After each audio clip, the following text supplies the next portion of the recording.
Mr. President, recent developments in Syria seem to reinforce the feeling of helplessness in front of an endless human tragedy caused by the continuation of the conflict and its disrespect of human rights and international humanitarian law.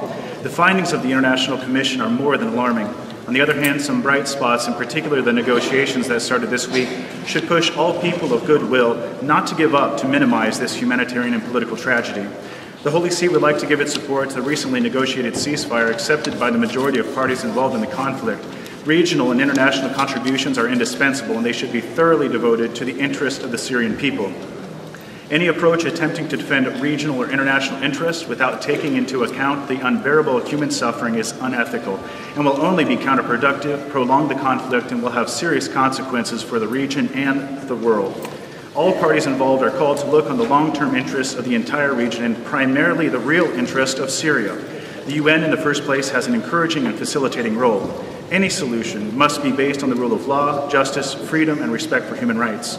A crucial dimension in the peace-building process is respect for a pluralistic society where ethnic, linguistic, and religious minorities have their place as full members of society and the Syrian state. The recognition of their rights does not weaken the state, rather it enriches and strengthens it.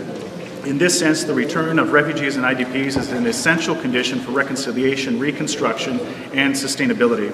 It is urgent to begin immediately the delivery of humanitarian assistance to the population in need and to remove all obstacles so that humanitarian organizations can have access to all areas. Without the protection of civilians, there cannot be a just political solution. Special care should be given to the weakest groups of society. In conclusion, I would like to recall the words of Pope Francis, and I quote, "I have received with hope the news of the cessation of hostilities in Syria, and I invite everyone to pray that this break may bring relief to the suffering population and open the path to dialogue and to the peace that is so desired."